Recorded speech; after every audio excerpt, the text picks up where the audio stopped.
G'day subscribers. Today we're at sunny Crow's Nest, a little bit out of Toowoomba, about probably 2.5 hours outside of Brisbane. We've come to see the cars and coffee that they've got going here, but I really wanted to show you the unlucky Valiant, your Jules night on Jive Talking Garage. Now here we've got a terrific looking Valiant, white in colour, a 4-door sedan. And this example, it was a New South Wales car, and for whatever reasons, the current owner, who I was just having a bit of a chat with before, he actually bought it about 8 years ago out of Canberra. But as you can see, this one is straight as. It's a really nice car, white with the brown interior.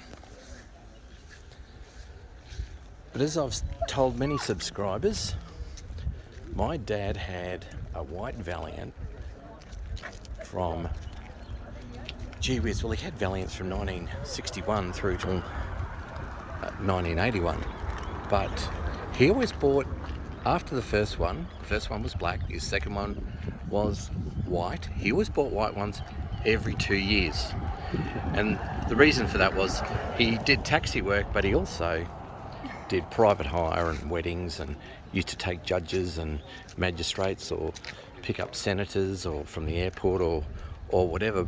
And this was before they had the silver taxis. So my old boy, he sort of started the silver taxi business, which is, you know, great for what it is. Now this one here, beautiful example. You know, it's got the brown trim. My old boy would go for the brown trim, whereas in the last one he had blue trim, but pretty much all of it was brown trim. Now pretty basic dash, but nice nonetheless. You got some blanks there for radio. Radios weren't standard, you had to pay extra to get all of those sorts of things, and it was also 3 on the tree. But certainly, look, nice car, nice example.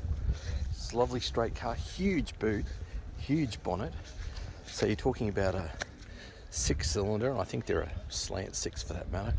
My dad's was a 225 engine before he moved to the 245. He never bought a 265, but he had the 225 to start with, towing the boat, towing the caravan, and this is exactly what he had. However, after my dad bought this car, he was really happy with it. He put it into service and he'd use it for all of those intended purposes, and he was a shareholder in Black and White cabs. Now Black and White and Blue and White had their own insurance company and their own panel shop and all those sorts of things. And with my old boy, oh, by the way, just quietly, in the old days, these turrets in the wrecking yards would be cut up and used as tailgates for the FX and FJ Holdens, because here was the fold, and as you can see, the crown in the roof, in the turret, well, that's exactly the type of crown that was needed for a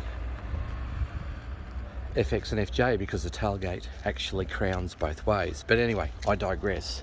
Now with my dad, he bought this model. He's got this model, and then one day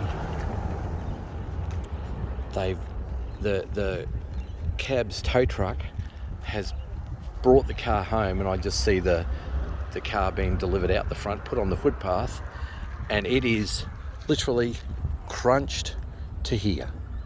So his brand new car is just a basket case from here forward. So what had happened was, these lady bowlers from Holland Park had smashed into Dad's car. This lady without a license was driving after they'd had a liquid lunch, coming back from bowls with 3 other people in the car, and they were on the wrong side of the road, and they hit my dad's car, and it smashed it all the way up to here.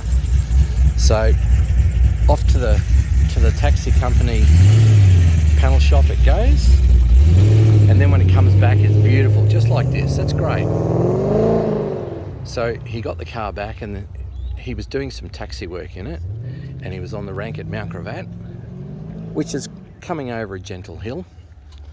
But unfortunately, this one day, Brisbane City Council bus came over the hill while he was writing a letter in the front seat, as he was the second and last car on the front of the 2 ranks. So he was the very last car, and this Brisbane City Council bus has come over the hill and they veered to the left and they've smashed the Valiant up. The bus has gone straight into here. Now these days, that'll be a write-off. Whereas in those days, they chopped the back of it off here and put a whole new section on it. You know, 2/4 panels, boot, beaver panel, floor in the boot and the whole bit. Whereas, so in my old boy's car, the only thing that was ending up original was from there to there. The rest of it, new and whatever they could salvage, because let's face it, you know, company-owned panel shops, they don't waste anything. So that was all replaced. That was all replaced. And this is what was original. They did a nice job. You wouldn't have known the difference. It wasn't crabbing or anything like that.